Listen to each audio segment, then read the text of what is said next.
Namaste and greetings. I, Priyanka Negi, a researcher at IMPRI, Impact and Policy Research Institute, Prabhav एवं नीति अनुसंधान संस्थान, Nai Delhi, extend my warmest welcome to you all to IMPRI Web Policy Learning.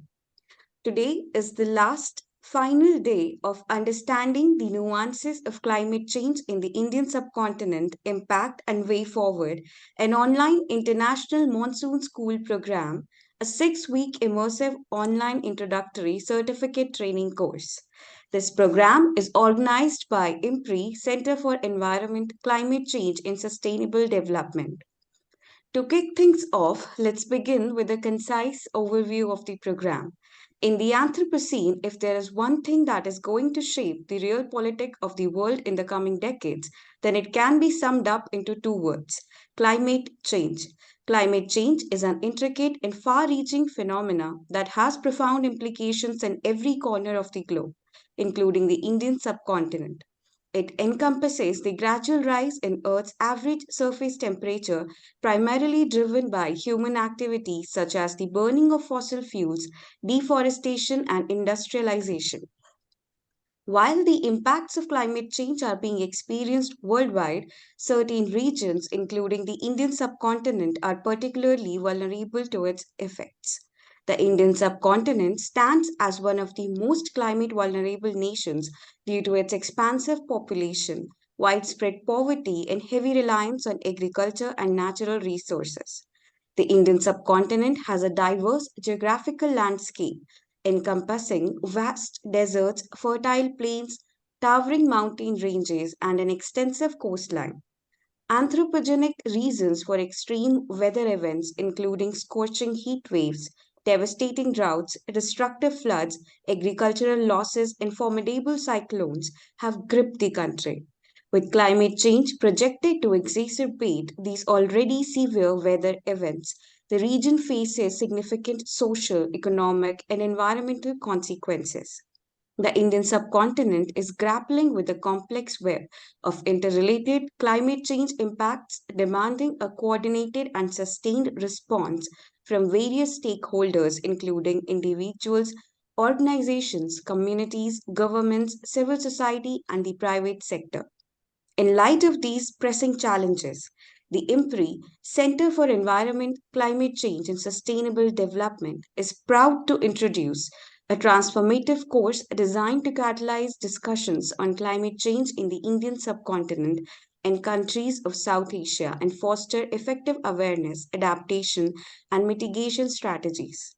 This course offers participants a unique opportunity to delve into essential approaches and innovative solutions, enabling the region to cope effectively with these challenges and construct a more resilient future.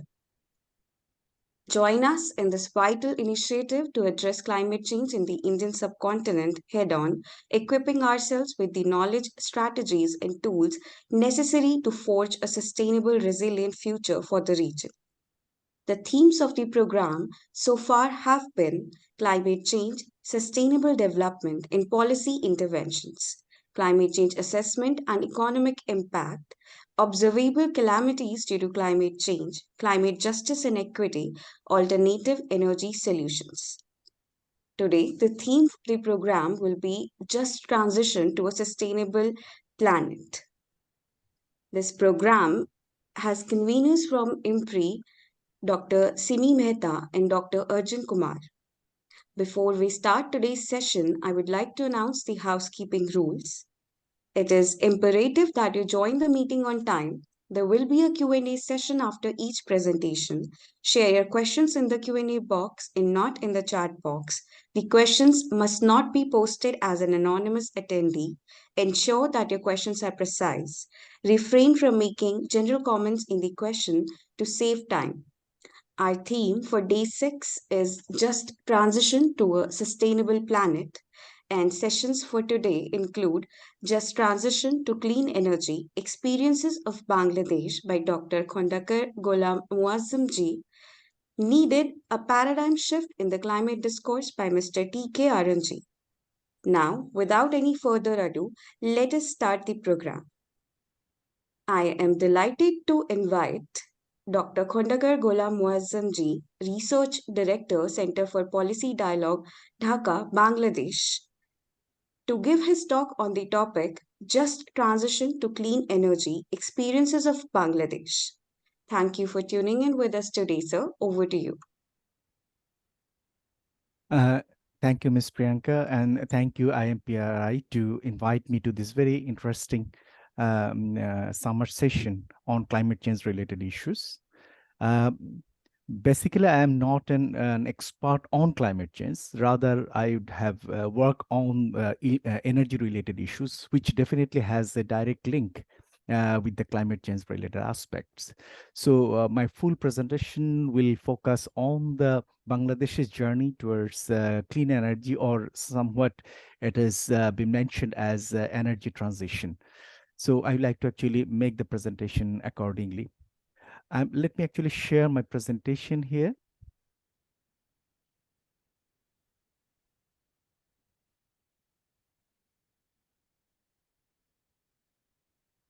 Is the presentation is seen there?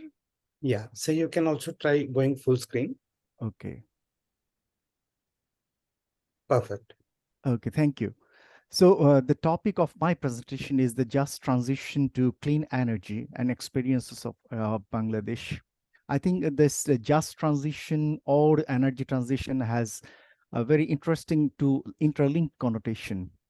While we say it in the global literature, we see that energy transition, which usually means that a transition from the fossil fuel towards more renewable energy or the clean energy related changes within the energy infrastructure and the energy ecosystem within a country.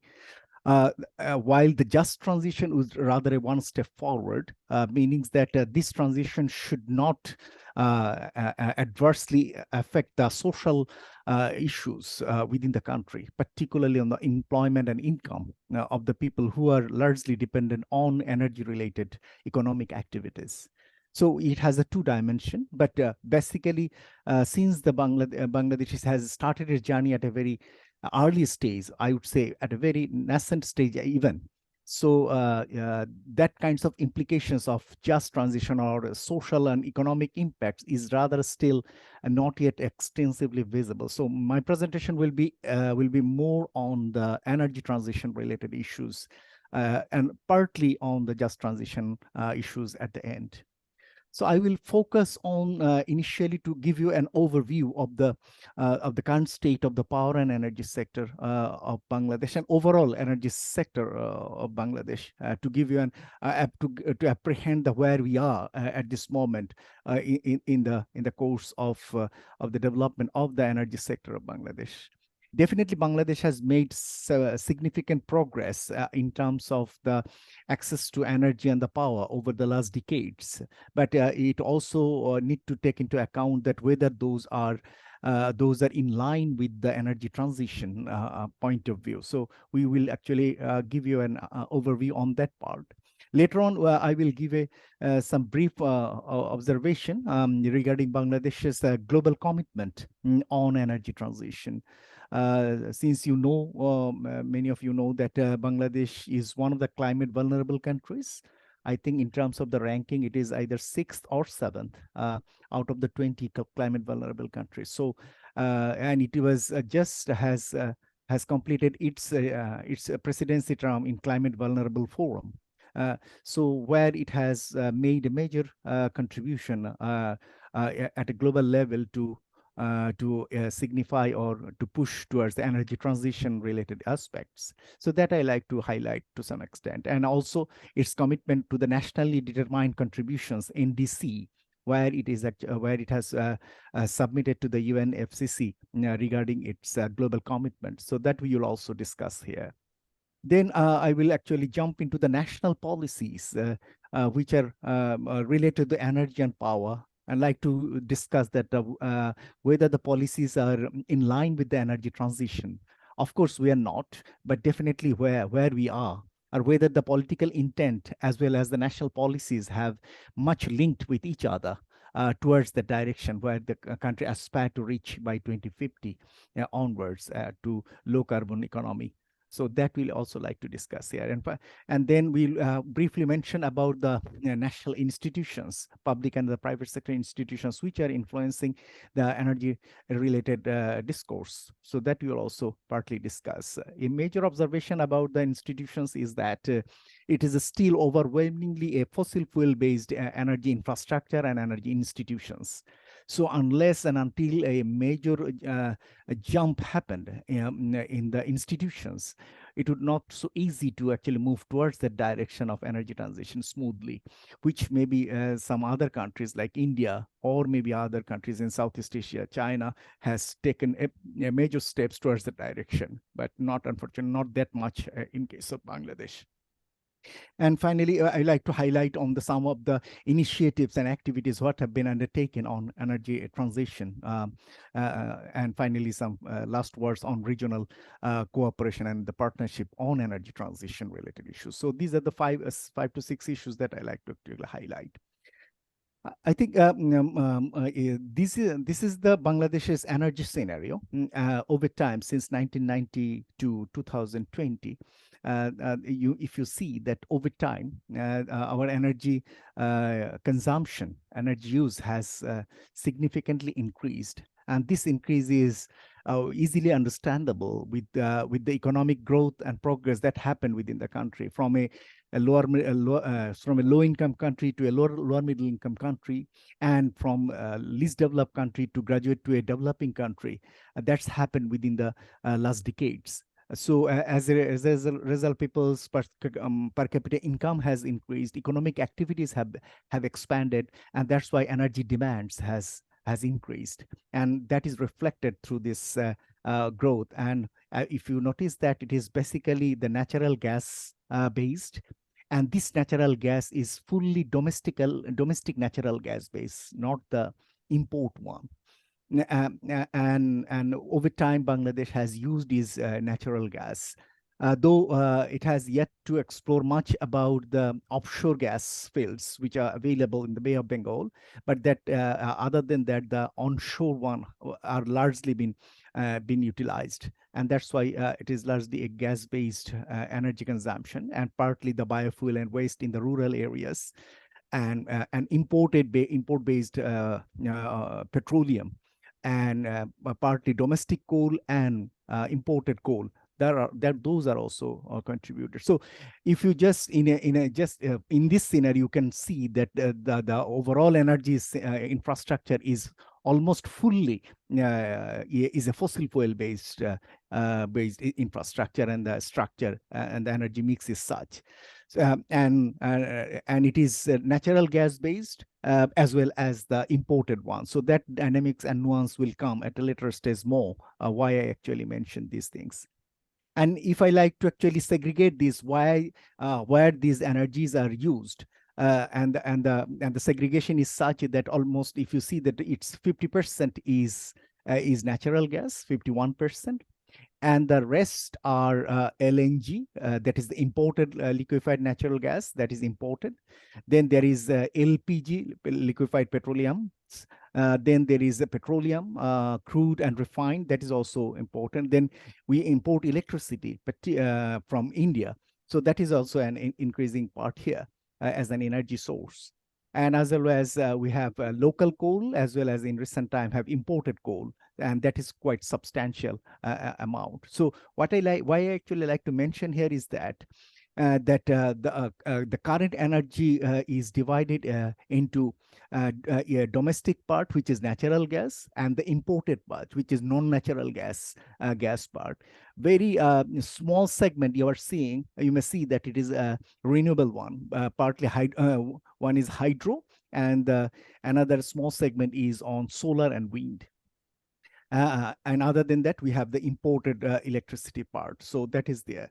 So I would say that largely it is divided into the two segments, and this structure has an implications in the way that if the domestic natural gas is reserve is depleted, as it is being happening, and the current proven reserves is likely to be depleted, and then within 8 to 10 years, meaning that its share will substantially reduced, meaning that the imported energy will be much more important unless we actually grow the domestic base of alternate energy. For example, the renewable one could be a good option for that.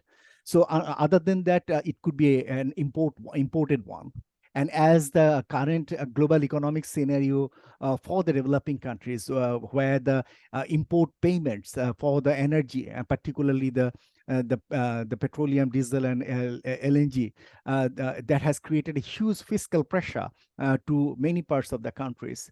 Thanks to and where I think that India is rather in a favorable state, but not Bangladesh. But the same challenge is also observed in Pakistan and Sri Lanka as well. Nepal is also experiencing the same. So if the import-based energy is getting to be much more important segment in the coming years, so that would rather have a major impact on the not only on the energy security point of view, as well as in the energy sustainability, as well as the energy transition related discussion, what politically and government is committed. So meaning that we have to find out alternate domestic based or the renewable ones, so that we could actually find out a way to reduce our import burden of energy. So that is an important aspect to look at. And that's why I say, and this table and this figure says, in the right hand side, the figure says, you may notice that the gas production has reached its peak in 2017, and afterwards it has started to depleting. It started to decreasing, and gradually that gap has started to be made up by imported LNG. So that is being actually taking the share of it. And as the gas reserve is gradually going down, definitely the LNG import would rather increase, unless we are not taking a policy from the energy transition point of view. Considering the clean energy point of view, we consider gas and LNG are equally affecting the environment. So from that angle, as well as the financial burden point of view, we think that we need to consider an alternate options. So here, if you see the table, the remaining reserve is only 12 TCF, and it will be depleted soon. But one option could be that if Bangladesh take adequate measures to explore the Bay of Bengal, the gas blocks, which has been already remarked, and since we have domestic capacity, we don't have the offshore gas exploration capacity. So we need to invite the foreign companies to explore those gas fields. So that has need to be expedited further in order to at least ensure a sustained level of growth in the gas supply, not to import gas from or LNG from abroad. So that is an important aspect to look at. So what happened here is that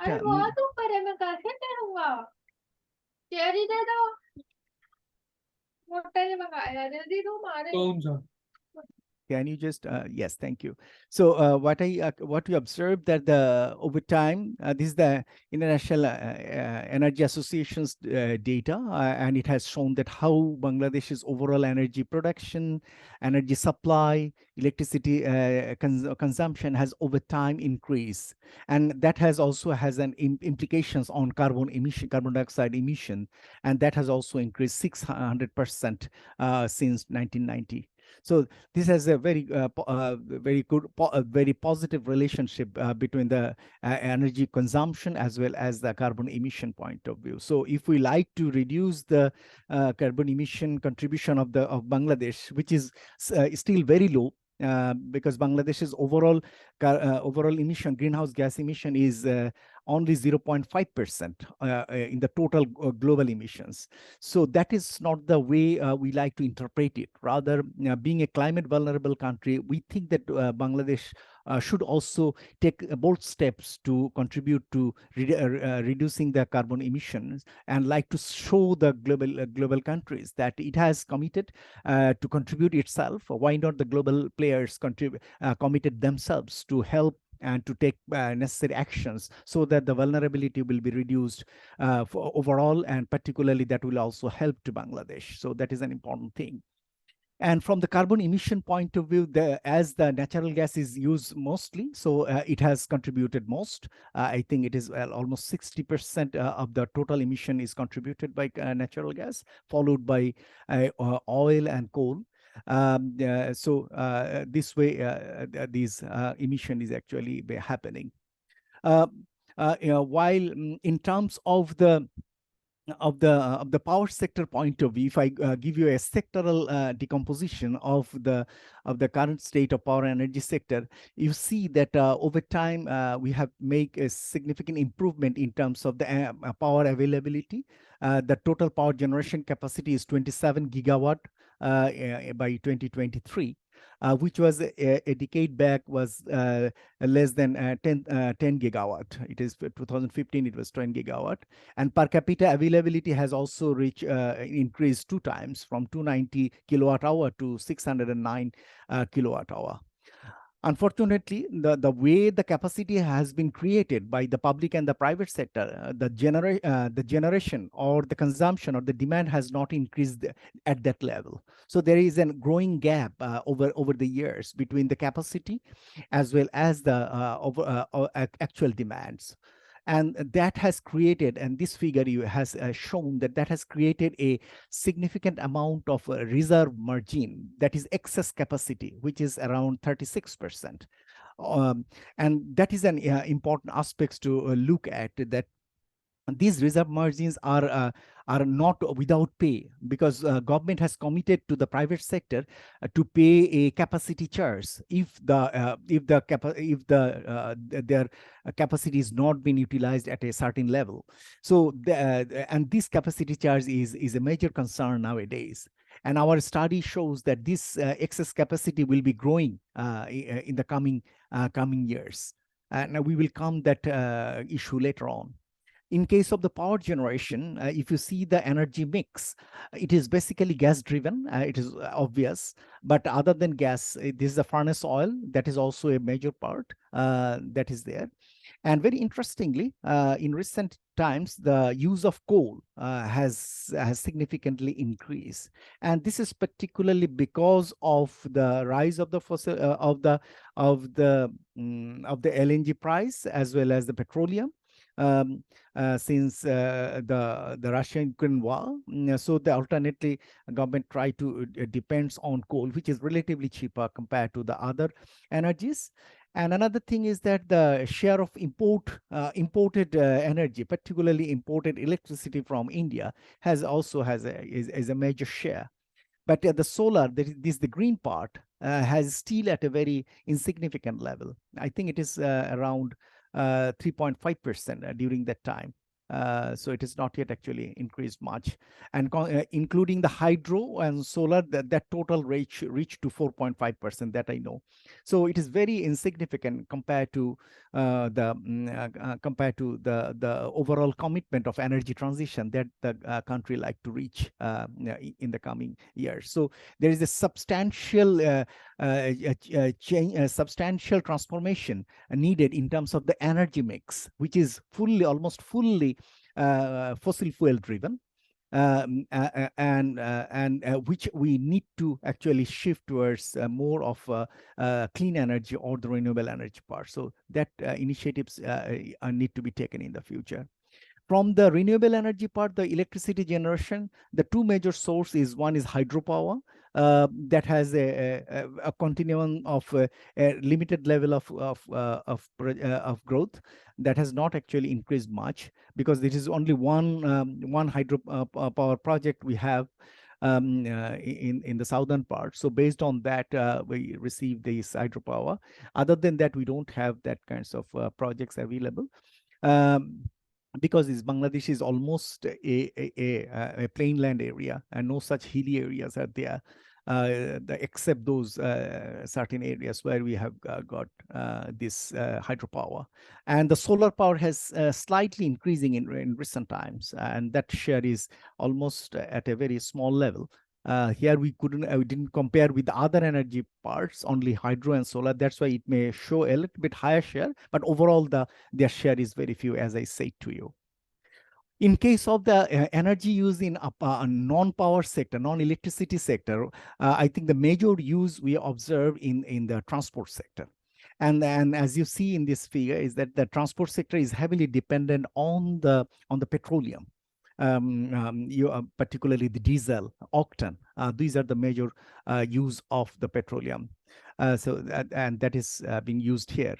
While in case of gas, the LNG is used in the private car, and that is a small part. That is called CNG. You see, this 4% of the total gas is used on CNG. Is another important part here. So that is mentioned here. But for the other sectors, other than the power and transport, I think this is agriculture is a major sector where for irrigation, the petroleum is used, diesel is used heavily. But other than that, in terms of agriculture, the fertilizer factories are also using gas. So that is also an important aspect to look at. The gas is also domestically, it is being supplied through the pipe gas is supplied. In recent times, other than the pipe gas, it is this, the cylinder-based gas is also started to supply. Industry is found to be dependent both on petroleum and gas, largely gas. So gas is used in the manufacturing, boiler and other components. They use gases. Also, industries also use diesel and other fuels as well. So basically, while we actually say that energy transition, so the transition doesn't necessarily mean the transition from the energy sector, power sector, but also the transition from the other economic activities, particularly from the transport sector, particularly from the industry, and also relate to the agricultural sector as well. However, so far the major initiatives taken in Bangladesh focusing on the power sector, which though that is not yet significant, but largely it is power sector. And government's nationally determined contribution plan is also being designed to target the power sector in terms of reducing the carbon emission as per its commitment. Of course, it has also targeted to other sectors as well, but it is largely designing its on power sector and partly on the agriculture and other activities. So basically, these are the informations that that may give you an overview of where the Bangladesh's current power and energy sector is, and from where it need to pitch and need to actually move towards the energy transition as per its commitment, and what are the burdens and what are the hurdles there. You may get an overview here. Now, if I like to actually highlight the global commitments of the country, one of the major documents, I think countries all have submitted, including India and other South Asian countries, of course. So Bangladesh's commitment in the Nationally Determined Contributions 2021, which is a revised submission after 2015, is that it will make a contribution to commitment, but to reduce the emission reduction from a total of 409 million ton carbon dioxide equivalent, and it has committed to reduce it by 2030 around 21% or 22%. It has committed to reduce that that level by that time. So it has made that commitment. From 409, that will naturally be the emission from major sources, but and has committed to reduce it around 1/4 by that time. And this reduction will be basically be made, if you see this column, will be made by the power sector. Almost 50% of the half of this reduction will be is being committed to be reduced from the power sector, followed by the transport sector. I think electric vehicles are being targeted to be penetrated locally. And in case of the power sector, it is more the solar, it is wind, then the energy efficient technologies that are being actually targeted here.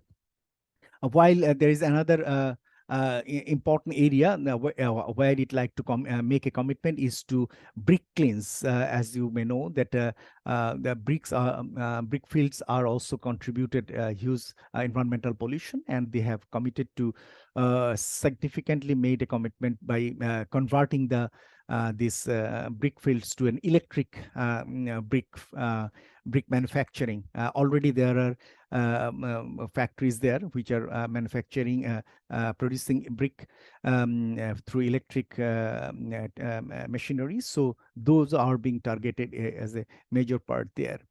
Unfortunately, agriculture, though made a substantive contribution of in the emission, as you see here, greenhouse gas emission, it has made a contribution of 13%. But in terms of the reduction process, agriculture has not yet been touched much.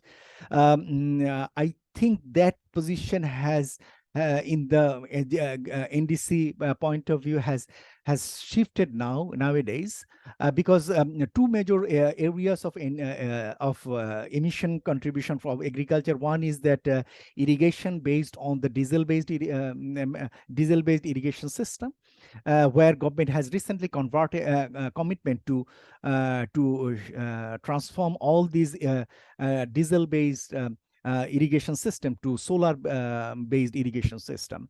Of course, it will take time, but it has made a recent commitment by the Prime Minister on that. So if that is taken into consideration, I think its contribution will significantly increase, not only on 1%, rather much more. But another area is that livestock areas, which has created methane gas emission where I think government won't take any initiative, because it has some religious aspects as well as it has some domestic protein supply commitment point of view, and it has some industrial commitment, industrial linkage point of view. So all these things may not actually take a major steps in case of the livestock related methane gas emission point of view. So even then, I would say that this commitment has been made. But our observation is that despite having this commitment, the recent initiatives are not yet, if I actually estimate the emissions and the emission reduction point of view, we didn't find much of initiatives in line with the commitment made in this NDC to be achieved by 2030, particularly in the power sector. So that is an important aspect to look at. But one thing government made it conditional, that this reduction of 21% won't be happen with its own unconditional measures, but a major support will be required for the where it has been mentioned in the conditional part.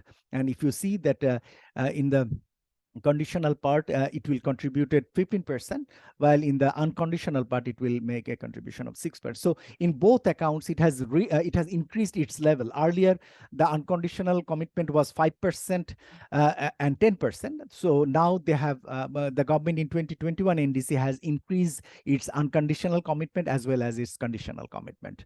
So conditional commitment means government may achieve that, provided it will get sufficient support, technological, financial, and other support from the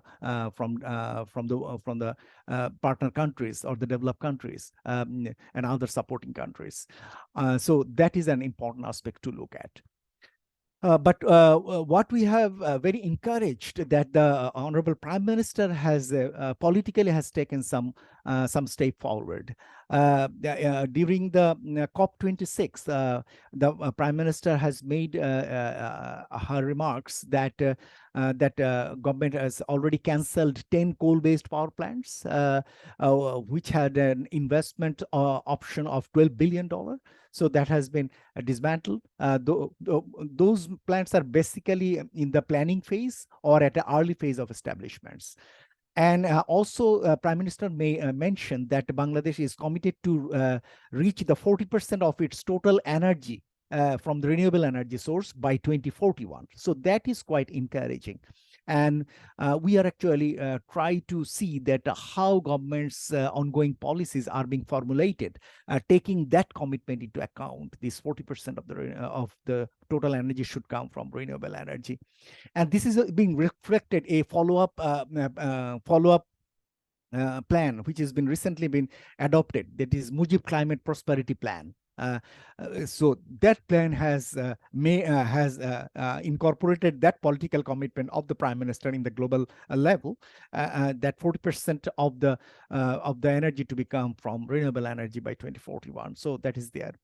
And interestingly, since the Bangladesh was the immediate first chair of the Climate Vulnerable Forum, where it has made various kinds of initiatives. One of the major initiatives is to establish a global partnership for climate and energy, a climate emergency pact, and where it has specific 5 commitments, like limiting temperature rise by 1.5 degree, raising $100 billion a year as climate finance, ambitious adaptation and the mitigation actions, additional and adequate financial mechanisms to address loss and damage and displacement of people due to climate change, and finally championing nature-based climate solutions. So you may see that government has take a commitment for domestically and also expected commitment from global partners in terms of adaptation and then mitigation point of view.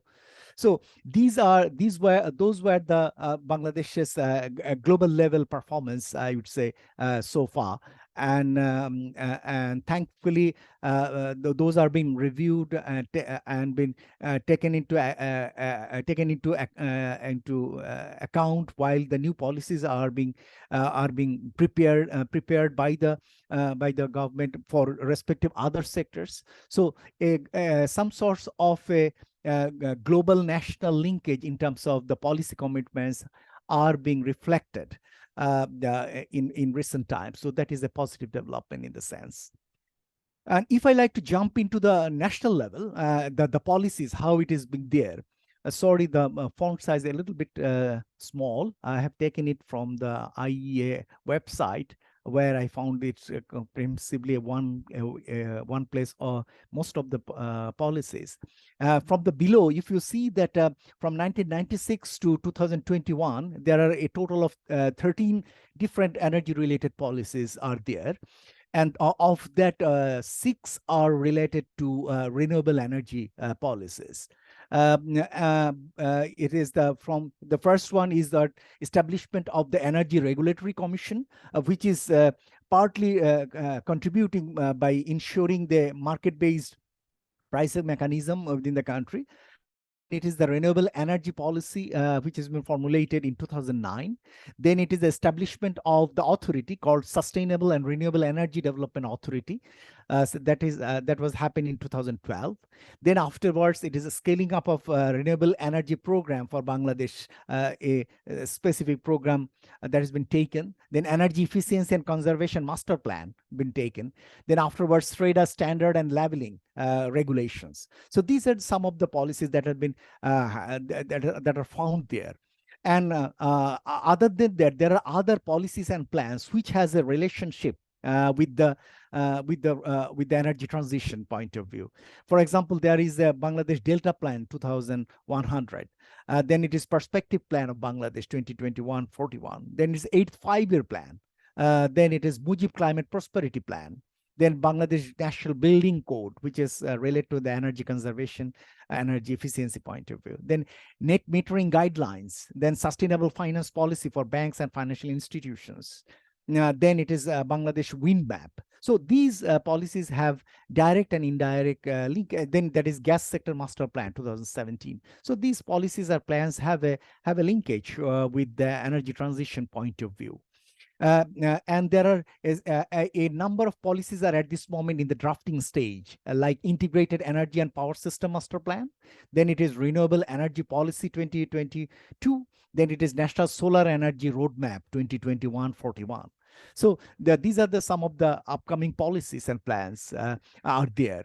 But we try to, from the CPD side, we try to review all these existing policies and the upcoming policies, whether those are compatible enough to ensure proper energy transition in the coming days. And this is the table. And these red marks actually shows that the clean energy related or energy transition related indicators which are mentioned are not reflected adequately in these policies, while the green marks are somewhat, or the yellow marks are in between, the gray areas are there. So most policies are not in line with the energy transition point of view, whether, for example, the reduction of the fossil fuels or the assisting the CDM, clean development management. Then it is the efficient building codes, then providing technical and the financial assistance, and creating public awareness and motivation, or they encourage private investments, or complying international climate goals, energy audit, tax exemption, modernization of technologies, regional cooperation, upgradation of grids, supporting electric vehicles, prioritizing alternate fuels, so or reduction of the greenhouse gas emission, prioritizing energy efficiency or the low carbon technologies. So considering that those are not adequately or properly reflected in a majority of the policies, even those which are in the draft stage, like this integrated power and energy master plan or the renewable energy based draft 2022, those are also not adequately reflected those issues. Though some of the green are reflected in the renewable energy policy draft, but this policy won't have a much broader impact from the sectoral point of view. Rather, the sector point of view, much more broader impact may create by this IEPMP.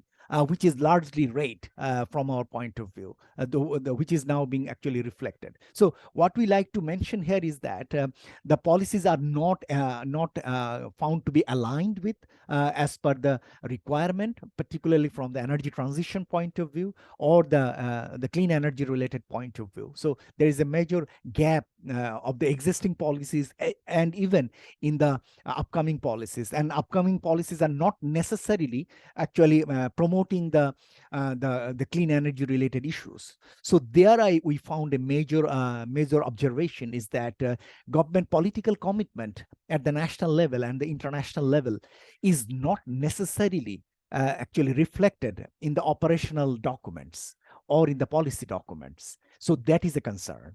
And we have to take that into account, that whatever government is made commitment at the global level should have be strongly reflected in the national policies and should have been adequately focused in the operational initiatives and activities. So there is a major challenge in that part for Bangladesh's clean energy related transition issues. And that's why we have a major observation in the draft integrated energy and power system master plan. Why we said it is not fully compatible with energy transition is that one is that it has a preference bias. It has largely focusing on LNG and partly on coal, which are not of clean energies. And should have to come out from those preference bias from those LNG and coal, and should actually focus more on wind, solar, and other alternate technologies. It has twisted the Prime Minister's commitment of 40% of the renewable energy by changing the words 40% up to 40% from clean energy, and meaning that up to means that it is not committing to reach to the 40%. Rather, anything between 0 to 40 is up to maybe the target now. And for the renewable energy to clean energy, they have included the carbon capture technologies by using coal or LNG. Or hydrocarbon and other technologies. They have actually these expensive and non-commercial energy sources are also been actually targeted here. including import of fossil fuel-based energy from neighboring countries, as well as the nuclear energy. So those are now being included in the clean energy, in the name of clean energy, but at the same time, the pure renewable energy target is set to only 18%, 18, instead of 40%. So you can easily imagine that how significantly government targeting has been, political target has been substantially reduced in the upcoming policy documents. So from the civil society side, we have strongly criticized that and strongly mentioned in different platforms. Even yesterday, I was with the minister in a program. There, I have actually raised this issue. Those issues are there. Another thing is that over-ambitious electricity demand is being projected, and which should be rationalized. For example, the new IEPMP has targeted an energy demand, a power demand of 81 gigawatt by 2041. While at this moment our energy demand is only 17 gigawatt. How could within a span of 17 years another 64 gigawatt demand will be created? Because over the last decade we didn't see much improvement in energy demand. This is basically that industrialization. What is happening here is more on service-oriented industries, not of that of manufacturing one, except ready-made garments. So as a result, the energy demands in the service-oriented industries are relatively less compared to that of the manufacturing one. So that so this trend is likely to continue in the coming years as well. So there is not of that energy requirement be there by that time. The challenge here is that with that over-ambitious target, the private sector is jump in to set up new power plants, and they are actually as a result, excess generation capacity has been created, which will be increased further in the coming years. And for that, private sector is demanding capacity charges for not using their electricity. So this kinds of burden is rather unbearable. I will give you some statistics related stage for that. Then it is that the financial aspects to make it clear, that is also not very clear, that where from which sources this finance come, particularly if it is on the renewable energy part. And we mentioned that LNG based power generation should have to be shifted towards more on renewable energy, and fossil fuel based power plants should be gradually phased out. Government has already initiated, diesel-based power plants has started to be phased out. We think that not only diesel, but also furnace oil, as well as the LNG-based one, should be gradually phased out. That is important, so that that this excess capacity will be wiped out, as well as more scope for the renewable energy to grow will be created within the country. So that is very important to look at. So from that point of view, if I like to actually shift to the public institutions with the power and energy sector, you must see that these institutions are basically generation related, transmission and the distribution related companies, and basically all are hydrocarbon based, or the fossil fuel based energy related institutions, and the people there working there are also have their background experience and knowledge working on the fossil fuel one, except the SREDA, which is also being guided by the bureaucrats who have not necessarily have a background on the renewable energy. What I like to mention here is that the whole power energy institutions are still overwhelmingly fossil fuel based structure, and the people, their experience and their long experience are related to the fossil fuel. So it is very difficult to create an atmosphere within such an institutional base towards moving towards an energy transition. Not necessarily, rather more dangerous is that they are not even ready to take initiative, or rather sometimes creating obstacles towards going towards renewable energy, considering their future challenges and future risks in terms of the institutional positions and others. So those are some of the major political economic dynamics and challenges which are there. And that is also reflected with the private sector players who are outside, and basically fossil fuel based generation transmission system are linked, have an access sometimes to move towards more of an energy transition as it is being committed. So that kinds of challenges is very difficult to overcome unless the political leadership has made bold steps towards taken major initiatives for the positive direction. And the same is true for the energy and the mineral resources. All institutions like transmission, distribution, and survey and others are basically for, supporting the the gas-based power generation. And because of the depletion of the gas, the new company like Rupantarito Prakriti Gas Company, this is actually basically the LNG imported company which has been set up other than the petroleum and other gas and petroleum based companies. So these are there. And the same challenge is there in the parliamentary committees. The Parliament Standing Committee on Power, Energy, Mineral Resources are there.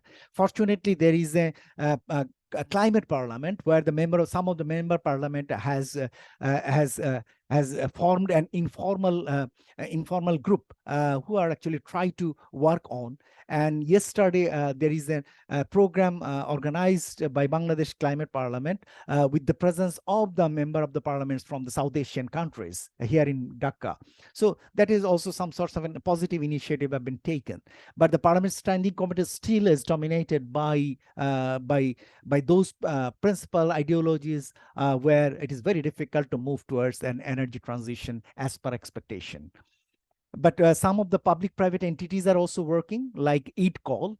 This is Infrastructure Development Company Limited. So it is providing support to the renewable energy-based or the waste management-related financing projects or energy efficiency-related projects they are financing. So that is a good financing initiatives. And commercial banks, some of the commercial banks, and Bangladesh Bank also has a green banks and green finance initiatives that is also there. But I would say that overall, the institutions and the policies are not yet actually fully ready, and that's why the overall share of the energy mix in the power sector, particularly, is still less than 5%. While government has earlier committed that it will reach to 10% of the overall energy mix in the power sector by 2021. Already 2021 passed, and now it is 2023. But on still it is less than 5%. Now a renewed target is 20% by 2030. We are not sure that within the next 6 years or 7 years, unless major reform are taken, major initiative are taken, how could the energy mix could be reached towards that level? And by 2041, 40%. So definitely there is a major reform and a major initiative required in terms of the policies, in terms of institution level, and in terms of the action point of view. So the various kinds of initiatives which are currently being implemented, if I like to just highlight some of these, as I say to you, it is overwhelmingly coal and LNG focused, and that's why more and more coal-based power plants and establishments are currently ongoing, which is not a good sign for energy transition point of view. And similar is that new LNG-based power plants and then setting up floating storage and gasification unit for LNG. So those are somewhat actually promoting more scope for the fossil fuel within the country. So that is an important point. And as I said to you, because of the excess power generation capacity, the government has provided capacity charges to the private sector. And within the next 14 years, last 14, it has provided $12 billion of capacity charges. This is not for generation, just for not using the capacity of the power plants. It has provided $12 billion. So that's a huge amount of amount, and these have been mostly been subsidized by the government, because consumers are not ready to pay the equal amounts. If they could actually really pay, the per unit cost will be significantly high, which would be unbearable. So this actually been provided by as a subsidy by the government. So that's a huge fiscal burden, and it's been continued. And what I said earlier is that our estimates show that if the existing reserve scenario going on, the excess reserve will increase to as high as 50% by 2025, meaning that this reserve payment will further rise unless major changes are actually not taken into account. So it has increased public debt. It has already created foreign currency reserve in dwindle. As you say, in a recent time, the foreign currency reserve situation, challenging situation in Bangladesh is basically for the power energy sector. And we would say that this is not necessarily related to the Ukraine-Russia war. Even if the Ukraine-Russia war is not there and the global price is back to pre-2020, even then this foreign reserves depletion will continue and just may delay a little bit, but this will come because the huge burden are unbearable, getting to be unbearable. So that is an important thing to look at. So what's the alternative for the government? And the US-based National Bureau of Asian Research has shown that if government transformed all the diesel-based power plants into irrigation, solar irrigation, and can generate solar power, it may save yearly $1 billion. So that's a huge, that's going to have a huge save for the government if could actually transform the power and energy sector accordingly. So that kinds of initiatives need to be actually promoted to create domestic base of the energy, particularly the renewable energy. And we also think that Bangladeshi energy base should not be overly dependent on import-based energy. Rather, it should depend strategically a certain level and most part within the country, and should based on the renewable energy base. That should be make it clear. And thanks to the private sector, recent times we are seeing that increasing interest to invest in solar and wind-based power generation within the country. A Dutch private sector intends to invest $1.6 billion. Even the local conglomerates have also shown interest and already invested in the solar-based power generation. So that is an important development. What we expect that these foreign direct investments or the outward investments in Bangladesh on energy sector should also target renewable energy instead of fossil fuel. So whatever they may have targeted to invest in energy sector in Bangladesh should not in the fossil fuel one, but should go to renewable energy development. That we think is more important. And for renewable energy point of view, the social benefits are quite huge. And we have recently completed one study that how much the job market issue will come. As I said to you, is that the just transition is one aspect to look at. And our calculation shows is that instead of actually reduction of the employment, it is rather increased employment opportunity under the solar-based irrigation system, solar-based energy transition. And in the power sector, we have calculated only the power sector, but the same will be true for other sectors as well. And it is also signify the opportunities for women in the rural women's employment opportunity if we consider the community-based grid system, mini grid system developed within the local level. So our approach in the future that the grid system should be decentralized. It should not be one single grid, rather should have mini grid, micro grid, or should have a decentralized grid system under the renewable energy based system, where different kind of energy mix to continue in the country. So that is an important point. In terms of the financing point of view, I think more it has been said in the COP that innovative financing is needed. We think for Bangladesh, three kinds of financing options are required. First is that reduced financing in fossil fuel-based power generation. I think that the financial companies, banks, multinational companies should reduce their commitment or their global commitment on carbon footprint or the clean energy should have to be properly maintained and should reduce financing. That is important. It is it is not only encouraging renewable energy, rather discouraging financing is also important for Bangladesh. I would say more important for Bangladesh in order to create opportunity for encouraging investment in the renewable energy. So that is important. Second is that financing to support the phasing out of fossil fuel-based power plants. It may happen that some of the power plants may need early retirement. So that kinds of financing is also needed in order to create more space. And also the new and innovative financing is needed for generation, transmission, distribution, and backward and forward linkages supply chain of the renewable energy. That kinds of financing is needed. Unfortunately, at this moment, our financing are almost fossil fuel focused and started to look into the renewable one, but it is still the majority of the traditional financing organization, whether it is multinational or the local financing organization, still consider the fossil fuel investments more lucrative than the renewable one.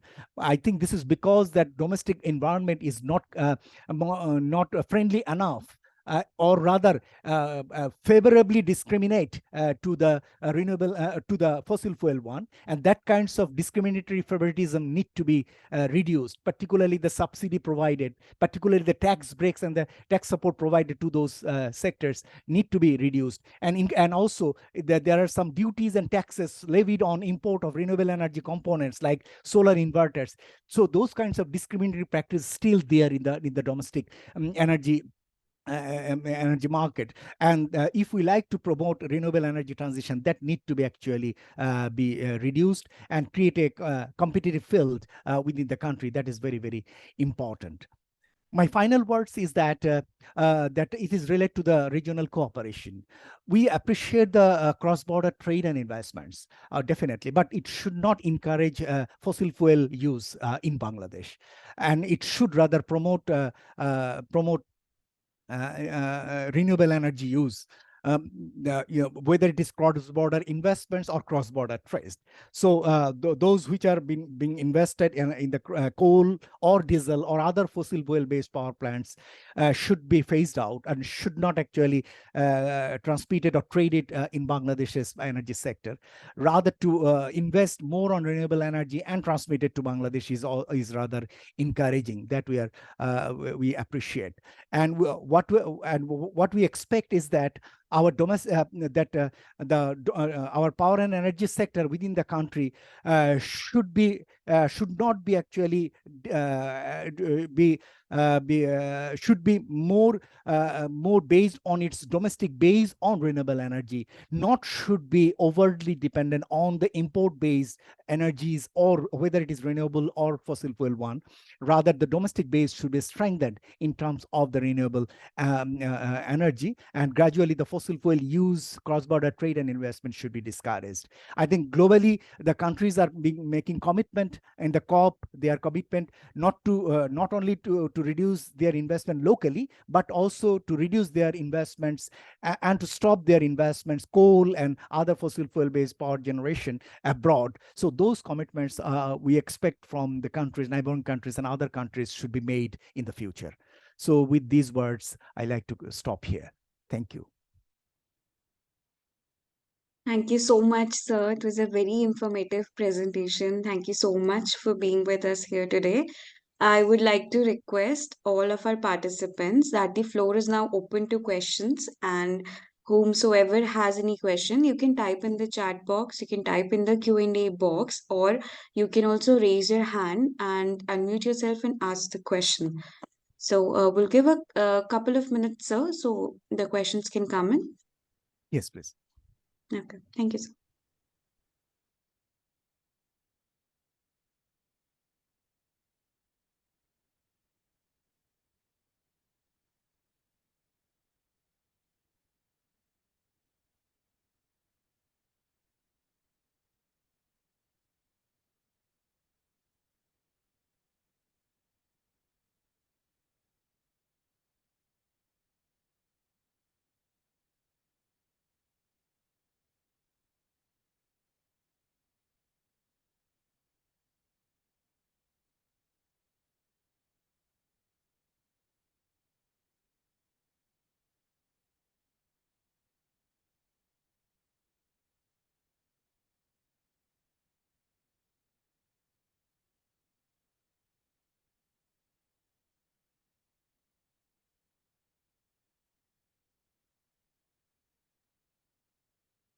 So while the questions come, I would like to take the opportunity to ask one of my own.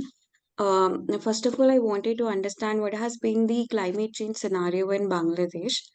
And secondly, as you said, that the shift towards renewable resources is very important. I just wanted to know how the current climate change scenario, in this scenario, how, to what extent is the possibility of that shift being profitable to the country, also in the long term as well, since now the conditions, like even with the hydro plants or solar plants, or it's not very certain, I suppose. I'm not very familiar with how is it going on in the Bangladesh, but if you would like to put some light on it. Thank you. I think those are very pertinent questions. From the climate change point of view, I think Indian, as a part of the Indian subcontinent, most countries have been facing diverse kinds of climatic problems and climatic adversities, whether it is a drought or whether it is flood or cyclone. This is happening on a regular basis, and the frequency has been increasing. So that is quite affecting. Particularly, another important, or I would say a major issue is that the rise of the sea level, and that has increasing the southern belt,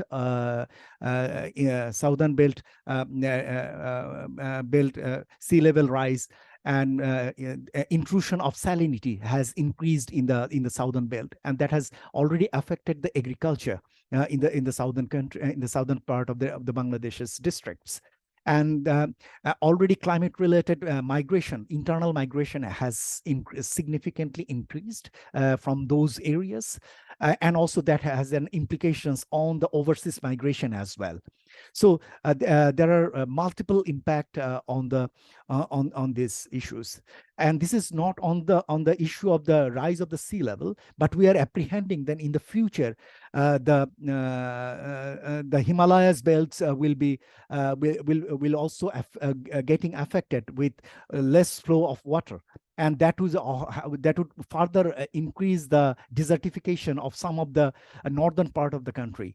And along with that, with heavy rainfall on a certain level, and in particular in the Assam and other areas, and that has also the water flow going down inside Bangladesh has also affecting creating floods in some areas. So those have a livelihood impact. Those have an agriculture level impact. Those has causes people's displacement.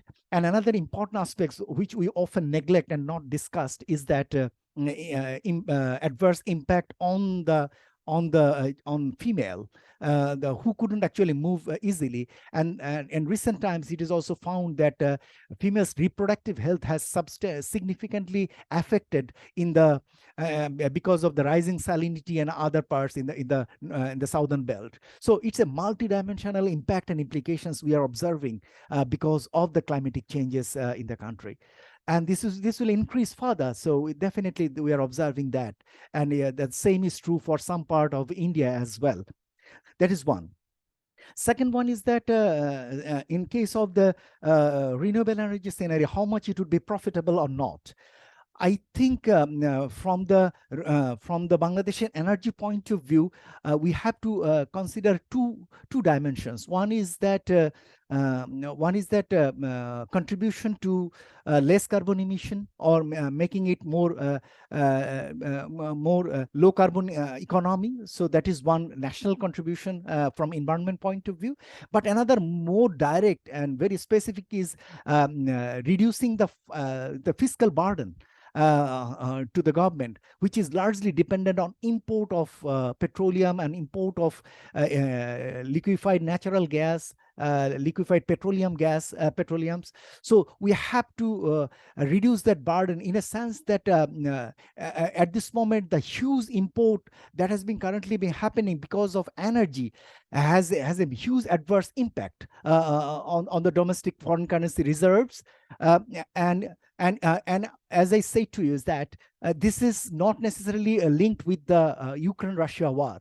I think even the war is over, the way the global energy landscape has changed, the global energy political economy has changed, won't reduce the energy price much in the future. So the pre-2020 level would be very difficult to reach, even the war is over. So such a high level of energy and importing energy would be very burdensome, and already government is facing trouble for importing energy. So it is considering the economic aspect as well to shift towards the renewable energy, where the operational cost is almost nil. While the investments may come not only from the domestic sources, private sector, but also from the international sources. So we are appreciating, or we are welcoming foreign direct investments, or G2G investments, or G2P investments, or P2P investments in Bangladesh's renewable energy sector, whether it is solar or whether it is wind. You have said that there is an intermittent supply of solar or wind, those kinds. I think this is a natural phenomena of the southern southern countries, or these countries of this belt, and particularly for a country which has a land scarcity quite high. So that often been mentioned as a major challenge, and that's why we say that we need to consider a decentralized system of energy system development. We should not actually confine only a grid-based system. If it has been grid-based system, then definitely in some areas solar energy-based system will be costlier. For example, very remote areas, if we could set up the solar-based one, and setting up the transmission line of 50 to 100 kilometer will only be an effective one. But if it is a decentralized one, mini grid, microgrid, community-based grids, or if it is been very simple, on a simple factory-based energy generation system could be developed, while their connection will be outside some places. So those kinds of system could definitely contribute much in the renewable energy one. So we should not consider that all kinds of solar-based energy should come from one area and it will be grid-based connected. Rather, we have to consider a variant kinds of electricity, and that intermittent kinds of supply of electricity. Those realities need to become, but it will be a smart grid system which is available in the developed countries and in other developing countries, and that kinds of smart grid system we need to develop, so that wherever the availability of the electricity, it will quickly switch to that source, and will pick up that and use it for national grid. Thank you so much, sir. Sir, we have another question from Rashadul Hassanji. If you would like to unmute and ask. Okay. Hello, Moazzem sir. My name is Rashadul Hassan. I work at BRAC University, Center for Peace and Justice. I mostly work on climate-related research. Sir, my question was like, are the currently available renewable energy options like solar or wind, those are commercially viable in Bangladesh? Average sunlight we get in Bangladesh is around 4 hours to 5 hours. And wind option, we have seen the Kutubdia wind project failed. After and think of the lifespan of this solar option or wind option. After the lifespan, disposal of this system like batteries, solar panels. So I'm not sure, like, the financial organization will invest when they see profit in it. So my question to you, as you're an expert, sir, are those viable, you think? Okay, as I said, of course it is viable, and why I actually said it. First is that the technology has changed so much over the last decades, both for the solar as well as for the wind, that it has made some of the non-compatible or ineligible option in the earlier decades to be made eligible. For example, earlier, if you notice that earlier it is said that for 1 megawatt of electricity generation from solar, it needs 5 acres of land. Now that that option has significantly reduced to 2 acre or 2.5 acres. So half of the land can generate equal amount of electricity. That kinds of technologies are there. Similarly, the efficiency is still an issue that in the fossil fuel based power generation, the efficiency level found to be more than 30% to even 40% or even more sometimes, while the solar one, it is still at a 21% to 22% level. So almost half of what the efficiency level is found to be in the fossil fuel one. So that was there. I think two types of answer of this issue. One is that existing laboratory related technologies already reached to that level of 46 to 48% of efficiency in case of the solar, meaning that the level of electricity, level of sunlight or the level of daylight which is available can easily store and can easily used for a longer period of time. And for the storage part, which was earlier a bigger concern in case of the use at the night time, is that the lithium batteries cost has significantly dropped over time. And it has now commercially, this lithium batteries will reduce from $300 to $100 within a couple of years. So that kinds of options are there. And my own experience in recent time, I have visited the Cox's Bazar southern part, one windmill and one renewable, one solar based power plants. One is at Khurushkul, another in Teknaf. And both of these plants are operating successfully. Why? I think in case of the windmill, I found it quite encouraging. The technology is what you mentioned about the Kutubdia. It was not operating and it was still there, but not function. Is that was used the fixed rotor system. Now the new technologies which used in the Khurushkul windmill is using the flexible rotor system, meaning that in which direction the wind is, it can easily capture that and easily convert it to electricity.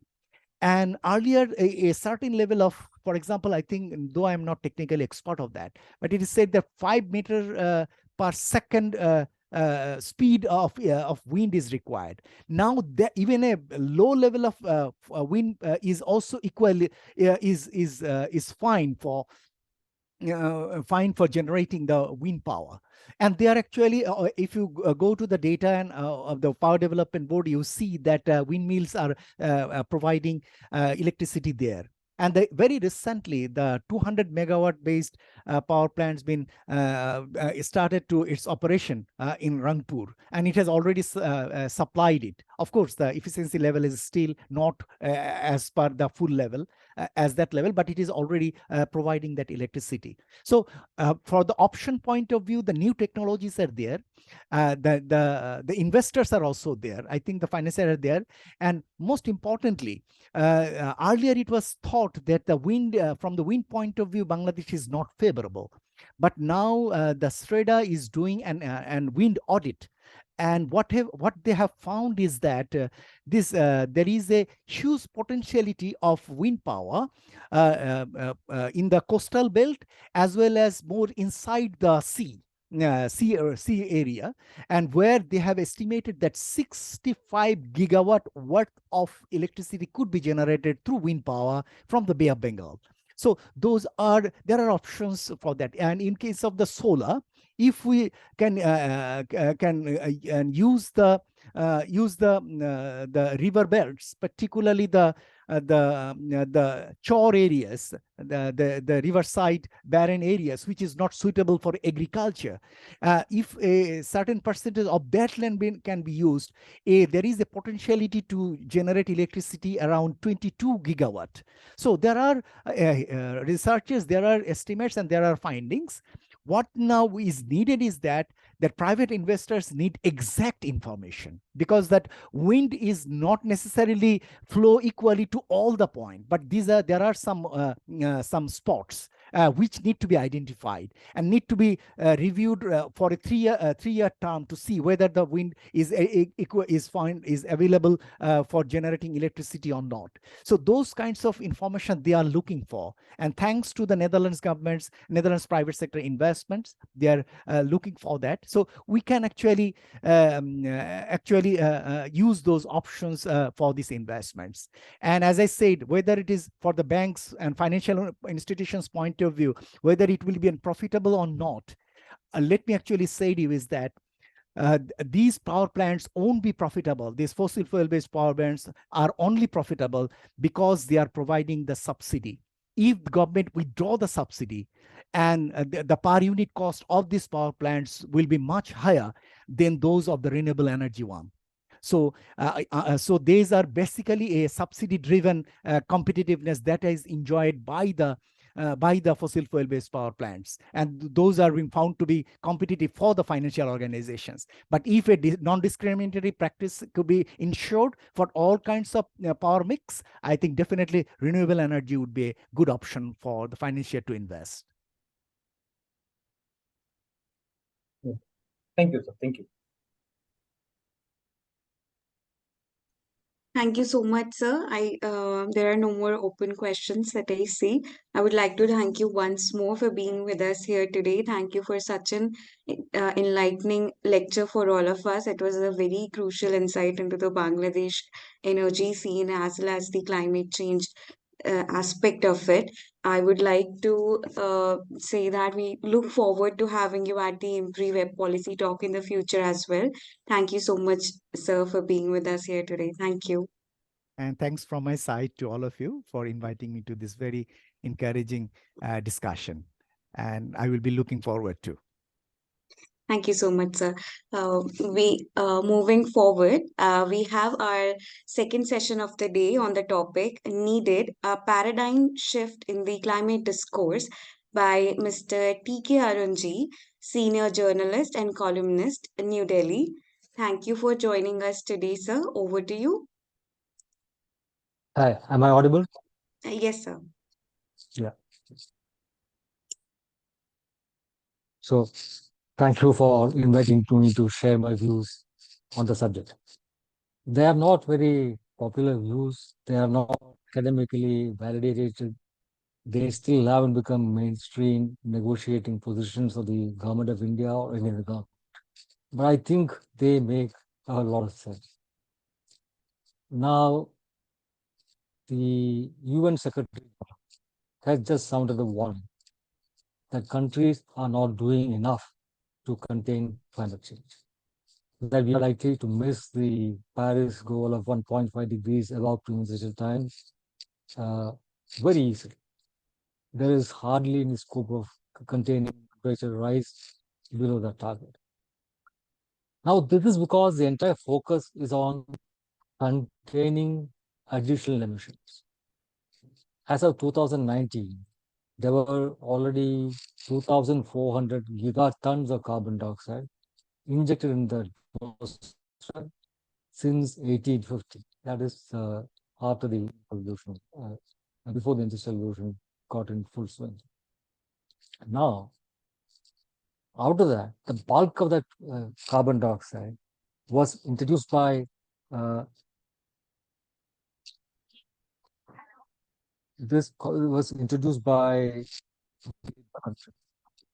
the countries which today tell us, you India, you African countries, you Bangladesh, you poor developing countries must repress your emissions. Now, if there is so much of carbon dioxide that has been warming the globe for all these years, injected by these very same countries, why don't take it out? Why are we not looking at the option of carbon dioxide removal as the primary way of halting and reversing climate change, rather than reducing additional emissions by countries, including developing countries? Why not? Now, till now, it was conventional wisdom that this is very, very expensive. To reduce 1 ton of carbon dioxide, you need to spend anything between $300 to $1,000 per ton. That is no longer the case. All these costs are very convenient, excuses for inaction on removing carbon dioxide. Why not do R&D, which will make removing carbon dioxide a byproduct of productive economic activity? So far, climate change has been by adding carbon dioxide as an externality, as a byproduct of your economic growth. You want to run a factory, for that you need energy. So you burn coal or you use electricity, which is produced from burning coal, and to create pollution and carbon dioxide as a byproduct of your main industrial activity. Now, suppose you could undertake economic activity whose byproduct is removal of carbon dioxide. Wouldn't that be beautiful? Now, this is not any fancy idea born in my mind. There are companies today that are making money by removing carbon dioxide from that process. Of course, some companies purely because there is a demand for carbon credits, because there are companies which want to look good in the eyes of investors and consumers, and who are willing to pay good money for buying carbon credits.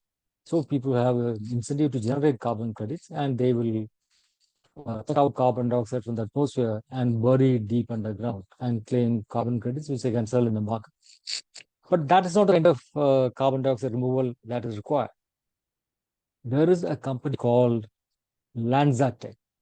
It is listed on the NASDAQ stock exchange in the US. LanzaTech bioconverts carbon dioxide into ethylene. Ethylene is a starting chemical for a whole range of polymers, including polyethylene to begin with, and finally polyester.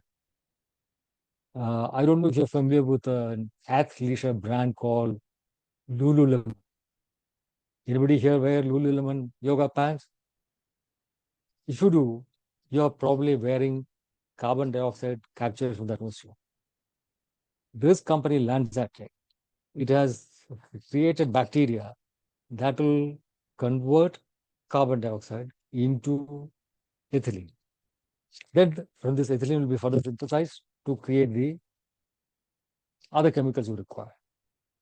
Similarly, there is another company called Carbon Free, which again sucks out carbon dioxide from the atmosphere and converts it into fine chemicals. These are relatively small companies. Recently, Lancet Tech entered into an agreement with India's GAIL, India's biggest natural gas company, for a technology collaboration that will help in cleaning up the act for say. Now, these are the kind of innovations we need, and this needs to be general. The US government has passed an Infrastructure Reduction Act, Inflation Reduction Act. Now, one part of the Inflation Reduction Act is allocated to huge subsidies for climate technology for facilitating the energy transition. And one of those allocations is for R&D into carbon capture and removal. So the simplest way to use carbon dioxide productively is to inject it into oil wells. After you have pumped out a fair amount of oil from the oil wells, the pressure drops, and then it becomes difficult to extract more oil. So if you pump some gas into it, then the pressure will build up and you can take out more oil. But of course, this is not very climate friendly, because once the oil comes out, it will be burned, it will produce pollution, it will generate more carbon dioxide. So there have to be other uses. Of course, carbon dioxide is used to give fizz to soda, to give fizz to beer. But of course, once you consume the soda and the beer and you belch it out again, it is released back in the air. So that is not particularly useful.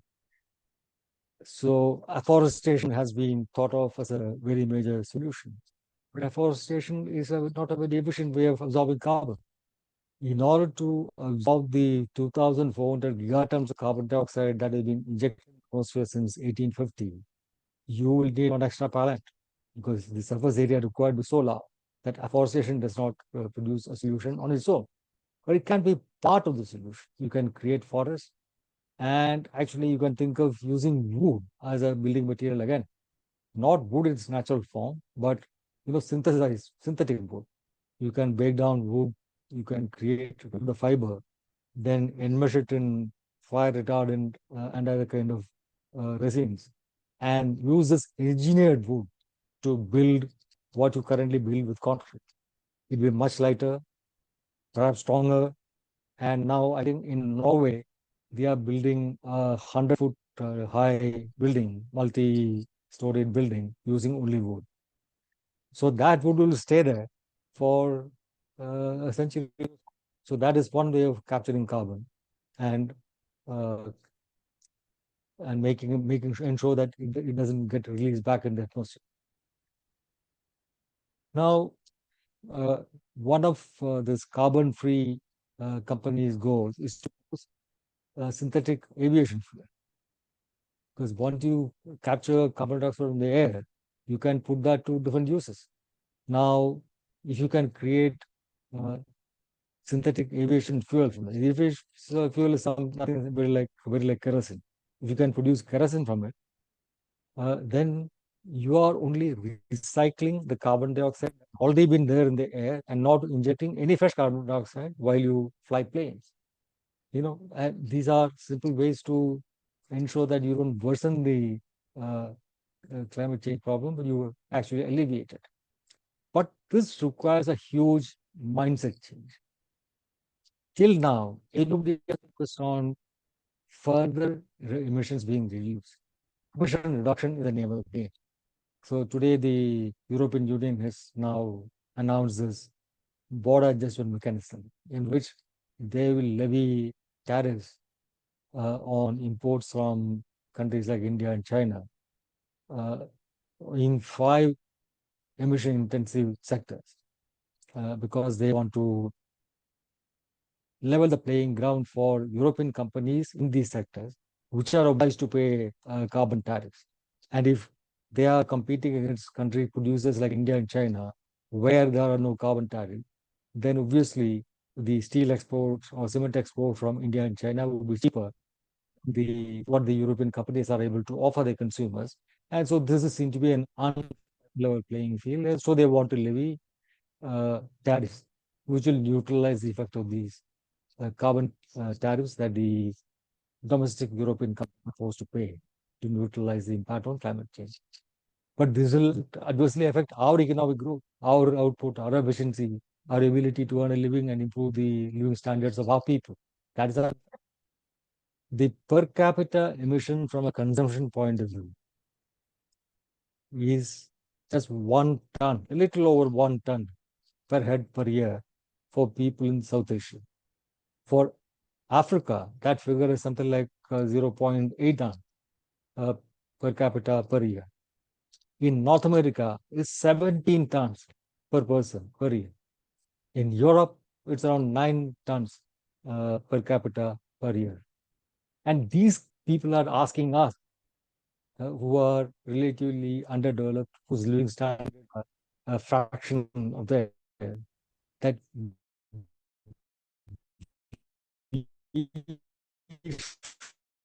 should forego the use of fossil fuel in order to improve our living standards. That when we try to build factories to generate services, we have one of the lowest per capita figures for energy consumption in the world. Ridiculously low. It can only go up. And they're telling us all your additional energy generated from renewable sources. We can try to renew it, but ultimately, it is far simpler for the countries which injected this global warming carbon dioxide into the atmosphere for them to remove it and then use it for productive purposes. Now, at a lab level, much progress has been made in carbon dioxide removal. The Lawrence Livermore lab in the US, they have produced alcohol from the captured carbon dioxide. Straight away capture carbon dioxide from the atmosphere and convert it into alcohol. That's a great innovation if that works out. University in Canada was able to convert carbon dioxide into carbon fiber and water. I think they produce ammonia, if I'm not mistaken, through whatever chemistry. So this is all a question of doing enough research and R&D in order to produce new chemistry that will allow us to convert captured carbon dioxide into useful products. Today, for the entire range of plastics, polyesters, and other, what is that thing called? Petrochemicals that are of extremely useful products for mankind. We use crude dug up from the ground as a starting block. Why should we use crude?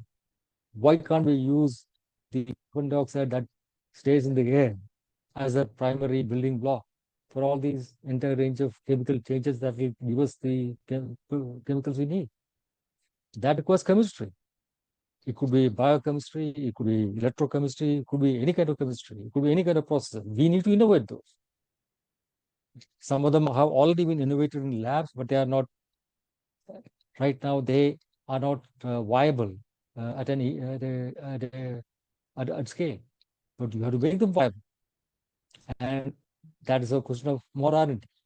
For the first time, the Inflation Reduction Act in the US is actually offering huge amount for people to carry out this kind of R&D.